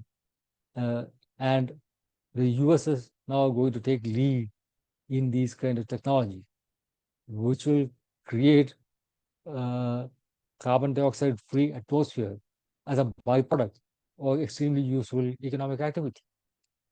Now, why should we see this advantage to the US and other rich countries? Why don't Indian companies take the lead in creating new R&D, which will produce the chemistries or biological processes, which will allow captured carbon dioxide to be converted into any number of things? We know that synthetic diamonds are now becoming so good that De Beers has been forced to reduce the price of its smaller diamonds. For 0.5 to 1 carat diamond prices are being slashed by De Beers because of the increase in the quality of synthetic diamonds. So, and diamonds are ultimately only carbon. What if we could actually convert captured carbon dioxide into diamond? What if we could actually convert captured carbon dioxide into small particles of hard carbon, not shining like diamond, but aggregates? The world is running out of sand for building. For concrete calls for sand, and the world's rivers are being destroyed by sand mining. We hear about the sand mafia in state after state in India because sand is a scarce commodity. Singapore finds it very difficult to import sand. There's no domestic sand there. They have to get it from Thailand or Malaysia or wherever. And whenever these countries have grouse against Singapore, they will threaten to stop export of sand to Singapore. Sand is a very important scarce commodity, vital for urbanization, vital for building homes, vital for any kind of construction. There's no sand. Why not convert carbon dioxide into hard aggregates which can substitute for sand? So there are any number of things that we can think of which can be made out of carbon dioxide captured in the atmosphere. That requires new chemistry, and that new chemistry has to be invented. I'm sure some of you know about this company called DeepMind, which is an artificial intelligence company based in London, which developed the algorithm to beat the world champion in this complex game called Go. Go is a Chinese Korean kind of a game, which is considered to be more complex than chess. And it was considered virtually impossible for a machine to beat a human being. But this DeepMind produced the algorithm which beat the reigning world champion Go. Thereafter, they turned their attention to the shape of proteins. Proteins are chemicals, but they are complex chemicals. And the nature of a protein depends upon its shape, not just its chemical composition, on the way it falls. And predicting how a protein would fall, what kind of shape it will take, is a very, very difficult thing. Now, artificial intelligence company DeepMind has predicted and forecast the shapes of hundreds of thousands of some millions of proteins and made them available in open database. The use of artificial intelligence in generating new chemistries is proven, established. Why don't we, our scientists, our researchers, our startup ecosystem, take up this challenge? Use AI to create new chemistries that would actually do these kind of things, or using atmospheric carbon dioxide to produce any number of useful things that mankind needs. Now, this might sound like wishful thinking, but it's not. Every worthwhile multinational company in the world has its own global capacity center in India. Their R&D center doing basic technical research for the company located in India, employing Indian technical personnel, paying them cheap Indian salaries, and producing the research output that will give them a global market. So why don't we use the same talent that today is being used only by multinational companies for cutting-edge research to produce research into climate technology, which will create the kind of new chemistries that will use atmospheric to produce the things we require. I have nothing against renewable energy, but renewable energy is expensive. When you say a report saying that it costs only 2 to produce 1 unit of solar power, that is being dishonest, being disingenuous, because the cost of utilizing that 1 unit of solar power is much higher.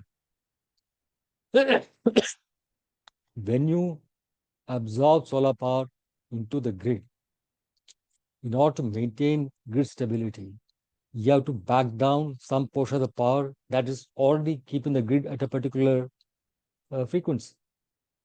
When you back it down and you don't utilize, say, conventional power, you have to pay a conventional power company for its capacity.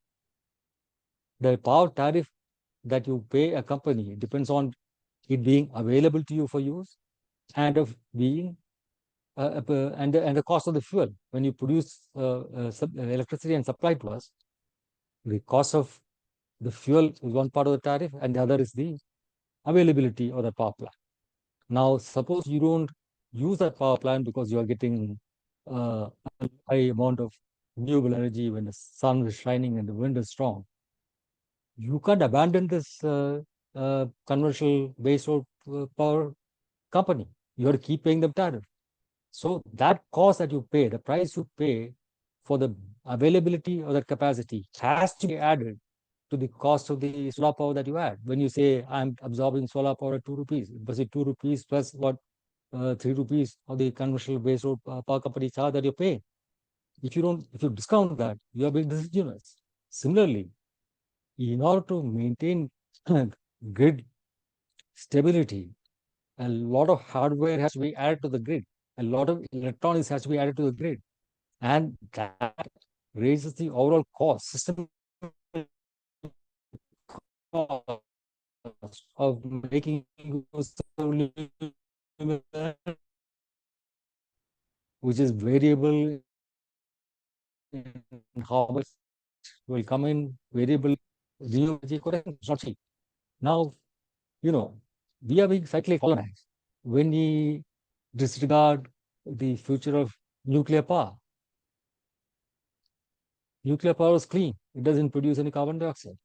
The modern design technologies have greatly reduced the risk of nuclear pollution from nuclear waste. And India's own fast-speed reactor program based on thorium abundant in the mineral sands in Kerala and perhaps some part of Tamil Nadu. And we should be using perfectly the technology, scaling up the model plant that we have, the pilot plant that we have, and generating nuclear power instead of just running after solar power. Offshore wind is another possibility.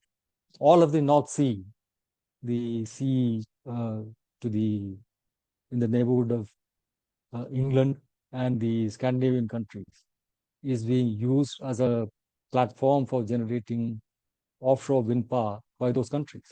the European Union hopes to generate lots of offshore wind power from this. More energy is supposed to be generated from these offshore wind than currently is available from North Sea oil. But that again is all in the future and it's fairly expensive. But nuclear is not expensive. I mean, it is still expensive because we don't have that scale. It can be made cheaper by using new designs, new technologies, and using our own domestically sourced. Similarly, the small reactors that are currently being manufactured, they are far cheaper than the conventional nuclear plants because the components are made in a factory and they are designed to come out as modules. If you want larger scale, you just add additional modules.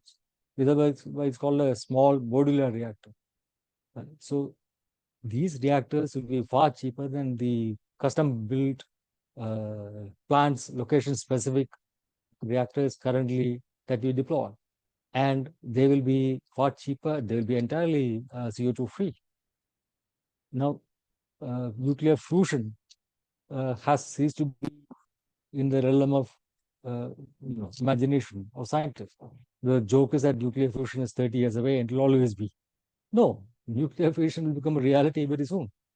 The main difficulty with nuclear fusion was that it was very hard to contain the hot plasma in which the fusion takes place.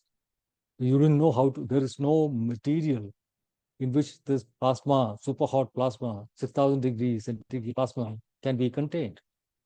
It has been held in a magnetic field. Now, to control the magnetic field was extremely hard. Today, we have the microelectronics and the artificial intelligence algorithms, which can calibrate, recalibrate instantaneously in the fractions of a second, or fractions of a microsecond, the magnetic field within which you contain this plasma. So perhaps nuclear fusion would be 5-6 years away. Already some nuclear fusion was experimentally made possible in the US. And there is a large ITER program taking place in the south of France, of which India is also now a member, thanks to the use nuclear deal that we signed in 2008. That is a global thermonuclear energy program.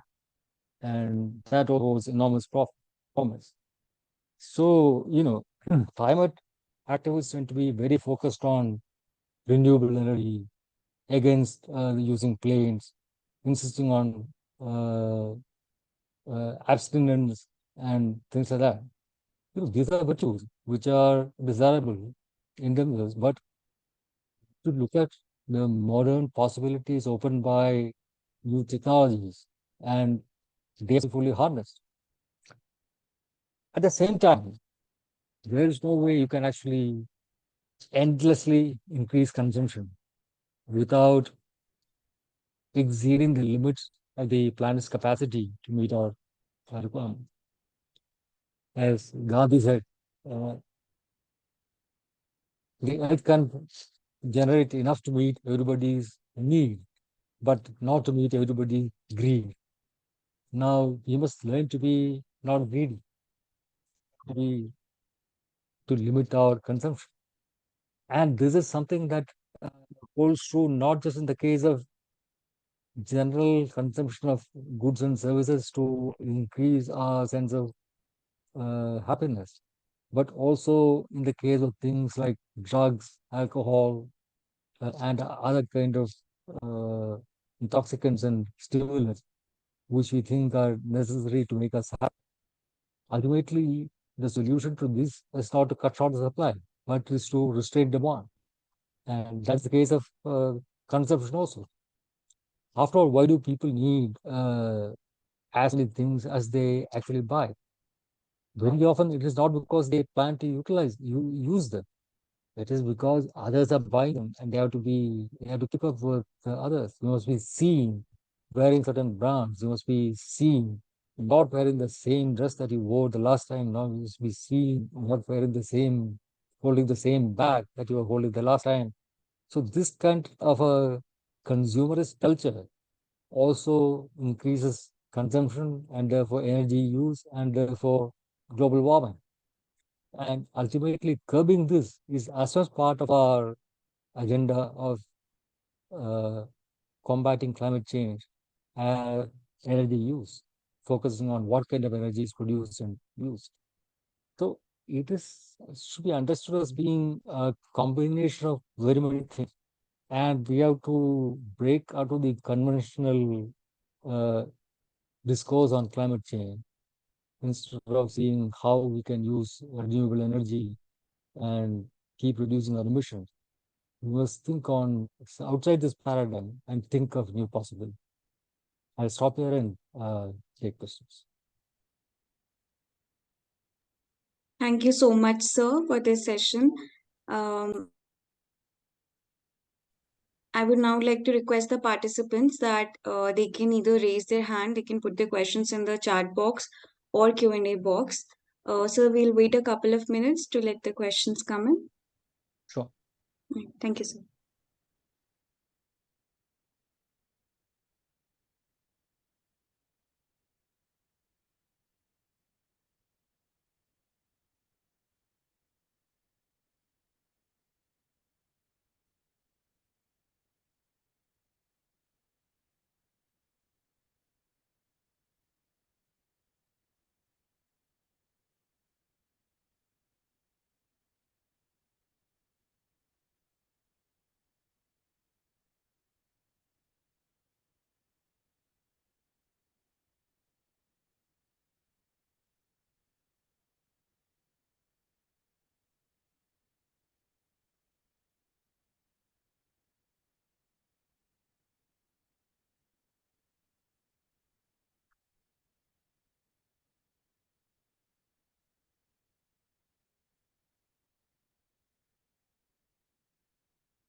Participants can ask question, raise hands.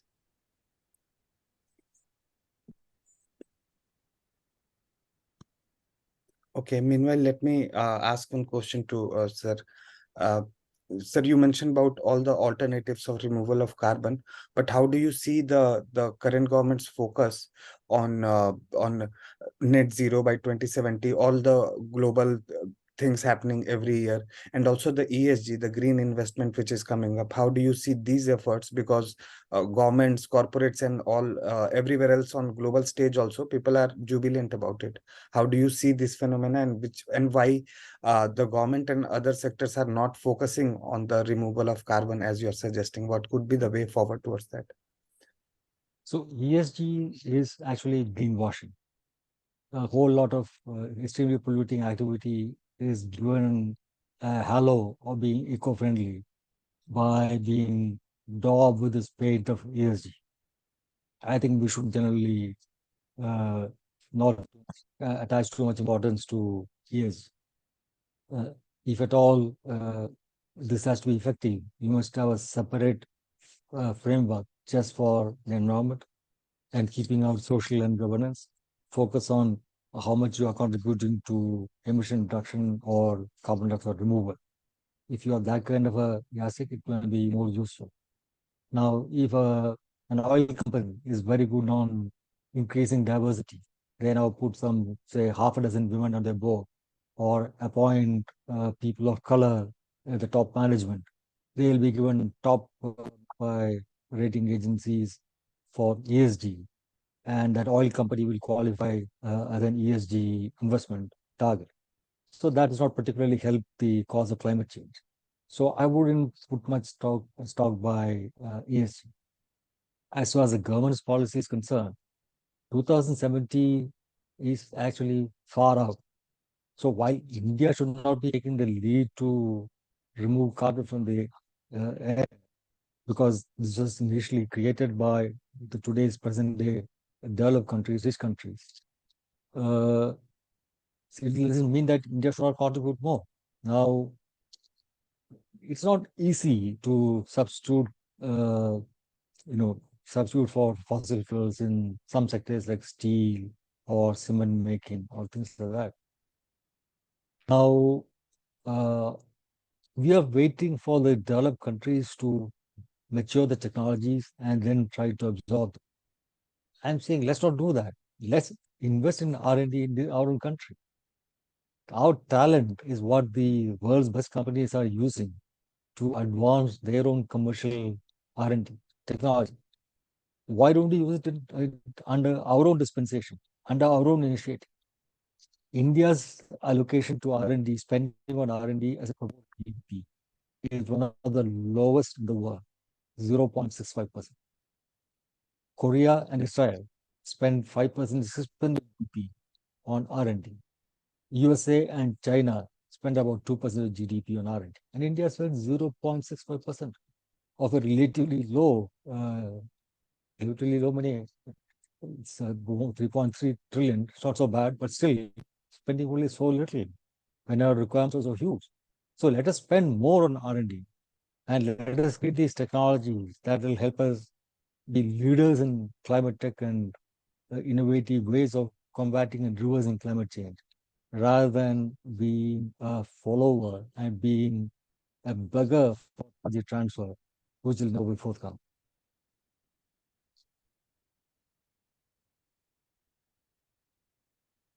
Right. And now, sir, lifestyle for environment, life, and many more agenda and things also happening with the Prime Minister.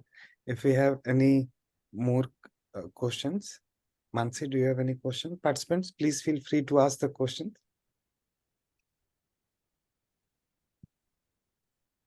Priyanka?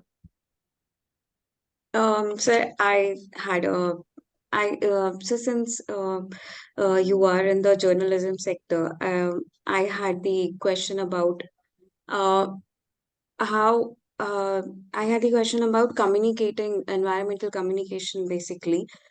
Since many of the things that you talked about today are other things that I might have wondered as a environmental studies student myself, but I've never went into details about looking up, looking into things that maybe like climate resilient infrastructure or like I do understand the need for infrastructure, but I never looked into it or something like that. Though that does bring light into the R&D sector of it. I wanted to understand that for general public, like reading newspapers or reading articles, what should the shaping? How do we communicate the environmental problems, or how do we even communicate that R&D is such an important sector for India right now, and we need to invest in it right now? Like, how big a role can communication play into it? Is what I wanted to understand. See, we must understand that we are still a colonized country. We reproduce articles from Western media and treat it as, the ultimate truth. Why? Because we cannot think for ourselves. It is a global capacity center which are employing Indian R&D talent, engineering talent, research talent, not our own companies. If you set a problem to Indian worker, they will solve it. But to think of that problem, to say, okay, this is what needs to be solved, that nobody is doing. So unless you start doing that, you cannot make progress. Now, if you ask me, is the media capable of doing this? I would doubt that very much, because media is also part of the same syndrome. That you lack cultural confidence in your own ability to think of something new. Thank you so much, sir. My question actually stemmed from the awareness point of it. Like the awareness in the right direction is equally important. So thank you for shedding light on it. We do have one more question from Mansi Karakji. If she would like to unmute and ask the question. Yes. Hello, sir.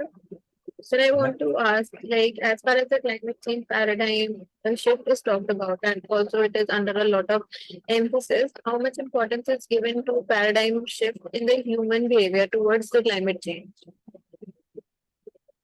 Human area means what? Very much that humans do, right? How much they consume, how they produce things, what kind of lifestyle they want, how they travel. So, what area do you want to discuss? If I have the option of using public transport, or using private transport. The more climate-friendly lifestyle would be to use public transport, right? But people will use public transport if it is convenient to do that. If I have to leave home, catch a metro from point A and reach point B, so far so good. But after reaching point B to reach my final destination, there might be a 2 kilometer stretch. If I am not sure how I will be able to navigate that, where I can do that with certainty and speed and reasonable comfort, I will leave home and use that public transport. If I don't know about the last mile, whether I can actually navigate that last 2 miles in comfort and speed and certainty, I'll probably take my own car and not use public. So using public transport is not a sentimental thing. It's a question of urban planning and engineering to create certainty and feasibility of connectivity across the board, right from when I leave home to till I reach my destination. So point A to point B, long distances, trunk routes, you might use public transport. Thereafter, you might need things like these electric bikes we have, electric three-wheelers or small electric cars that we have, and the roads will be designed for them. You have to design, equivalent of electric rickshaw for them to ply safely without endangering or impeding other traffic. That calls for redesigning roads, redesigning the whole concept of mobility. So many things related to climate change become issues in urban planning, transport planning, and apart from personal lifestyle choices. So all of them have to come together for us to effectively work towards a cleaner climate and a cooler planet.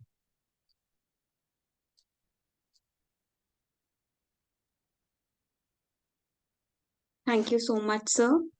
Uh, I'd like to thank you so much for being with us here today, and I hope that we get to hear from you in further IMPRI web talks as well. Thank you so much for being with us.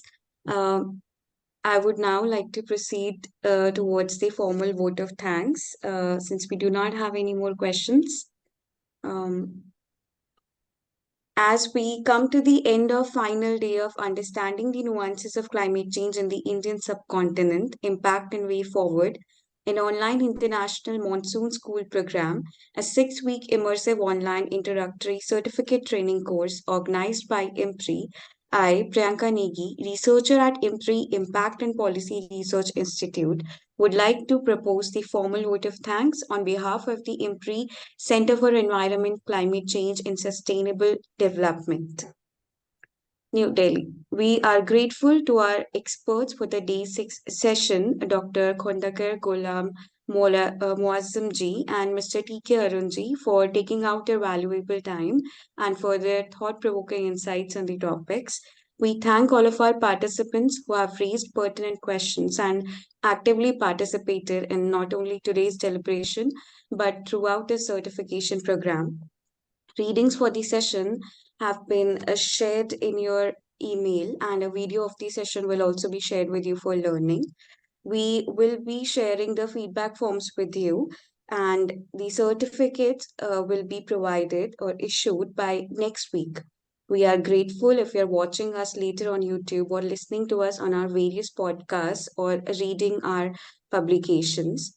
We do have we would also, for all our participants, we would also like to inform that we do have new courses coming in if they would like to apply for them, and we would like to give a brief introduction of those courses as well, uh, starting with the ongoing course on contours of public policy in India in the Amrit Kal. This course is ongoing, started 1st of September.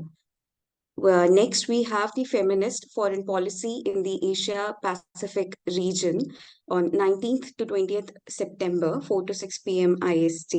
Following this, we have AI, data policy, and emerging dimensions of tech starting 7th of October till 28th of October. The timings are 3 to 5 p.m. IST.